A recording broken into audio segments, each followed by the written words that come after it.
मिताली लहानपणापासून अभ्यासात हुशार समजदार मुलगी. परिस्थिती गरिबीची होती. अभ्यास करून चांगल्या गुणांनी परीक्षा पास व्हायची. हुशार असल्यामुळे कधी कुठला क्लास नाही लावला. परिस्थितीमुळे ती आईबाबांना ना कधी कुठला ड्रेस किंवा इतर गोष्टीसाठी तिने हट्ट केला.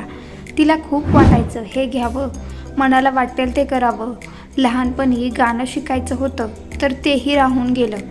शिक्षण पूर्ण करून नोकरीला लागते. 2 वर्षांनी चांगला मुलगा, घरदार चांगलं होतं, माणसंही चांगली पण समजदार होती. म्हणून घरच्यांनी लग्नही जमवलं. तिलाही काही तक्रार नव्हती. पुढे नोकरी आणि घर सांभाळत असताना, लहान मुलं असताना तिची तारांबळ व्हायची. तरी सासूबाईंच्यामुळे ती सगळं करायची. नवऱ्याचाही सपोर्ट होताच, पण हे सगळं करताना यातच वेळ जायचा. कधीही तिला स्वतःसाठी वेळ मिळायचा नाही. तिलाही हेच लाईफ, मुलं आणि घरची जबाबदारी यातच आनंद वाटत. ती सगळं निभवायची. तसेच मुलांचं शिक्षण, त्यांच्या अभ्यासाकडे लक्ष द्यावं लागायचं. सुट्टीच्या दिवशी त्यांना बाहेर घेऊन जायची. त्यांच्यासोबत ती तिचं बालपण जगायची. व्यस्त लाईफमध्ये ती जगायची. तिच्यासोबतच्या मैत्रिणी फिरायला, ट्रिपला जायच्या. पण तिला मात्र मुलं आणि सासू सासरे यांमुळे प्रत्येक वेळेस राहूनच जायचं. तिने सगळी आपली जबाबदारी पार पाडली.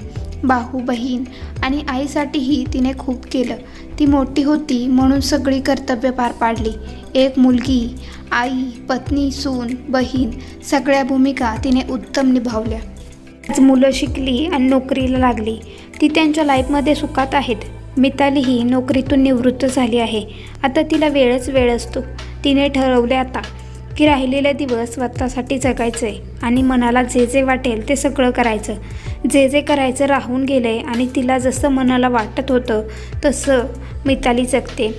मैत्रिणीही तिचं कौतुक करतात. मग ती मैत्रिणींना भेटते, त्यांच्यासोबत आता ट्रिपला जाते, फिरायला जाते. मुलेही तिला हे कर आई, ते कर सांगत असतात. तीही आपले नवनवे फोटो काढून मुलीला पाठवते. खूप आनंदी राहते. इतरांनाही आनंदी ठेवते. वाचन करते व लिहितेही. मुलांना, नातवंडांना व्हॉट्सअपवर बोलते. आपले व्हिडिओ पाठवते. ती स्वतः नव्याने जगायला लागली. प्रत्येक दिवस आलेला छान घालवायची. बरं वाटतं. तिला तेवढाच वेळ जातो. ती विचार करते, एक काळ असा होता मला वेळच भेटत नव्हता आणि आता तर वेळच वेळ आहे. पण मधल्या काळात बऱ्याच गोष्टी करू वाटत होत्या पण जमलंच नाही कधी. मग आता करायला काय हरकत आहे. पण असो, मी विचार करत नाही. हे केलं नाही, ते केलं नाही म्हणून खंत करत नाही. उलट मी समाधानी आहे माझ्या आयुष्यात. पण काय राहून गेलं. शाळेत, कॉलेजमध्ये होते तेव्हा खूप वाटायचं मैत्रिणींना वाढदिवसाची पार्टी द्यावी, पण पैसेच नसायचे. कॉलेजमध्ये होते तेव्हा खूप वाटायचं मनाला मस्त एन्जॉय करावं, पण तेव्हा उज्ज्वल भविष्याची स्वप्ने खुणावत होती. म्हणून त्या दिवसात ते करायला जमलं नाही. नोकरी लागली. आपल्या मैत्रिणींना भेटावं, त्यांच्यासाठी वेळ काढावा, पण मलाच वेळ कमी मिळायचा. त्यावेळेस जे जे राहिलं ते मी आत्ताही करू शकते असं मितालीने ठरवलं होतं आणि ते ती करतही. स्वतःसाठी ती जगत होती. स्वतःला वेळ देत होती. एक नवी ती तिला गवसली होती. ती म्हणते, आपल्याला आता वेळ आहे ना, साठी पार केली म्हणून काय झालं, आपण करू शकतो. आयुष्यात खूप काही करायचं असतं पण सगळं जमतंच असं नाही. इतक्या दिवस तिने सर्वांसाठी खूप काही केलं. आता तिने ठरवलं होतं आता स्वतःसाठी जगायचं आहे. तिच्या मनाला वाटेल तसं ती छान जगणार आहे. स्वतःवर प्रेम केलंच पाहिजे. आता तिला खरं स्वतःसाठीही जगलं पाहिजे हे कळलं होतं. जीवन म्हणजे काय, कधी स्वतःला फोन लावून बघा, लागणार नाही. ते व्यक्ती दाखवेल जगात आपल्याकडे सगळ्यांसाठी वेळ आहे, पण स्वतःसाठी मात्र आपण व्यस्त आहोत. तिने तिचे छंद जोपासायला सुरुवात केली. छान दिवस जात होता. छंद माणसाला आयुष्यावर प्रेम करायला शिकवतात. मितालीला आता कुठलंही ओझं डोक्यावर घेऊन जगायचं नव्हतं. ती म्हणते, आता जेवढेही दिवस राहिलेत परमेश्वराने भरभरून दिले हो. तसं सांगायचं झालं तर खूप छान जगले मी. ती स्वतः रोज मैत्रिणींना भेटते, बोलते. छान वेळ घालवतात सगळ्याजणी. फिरायला जातात.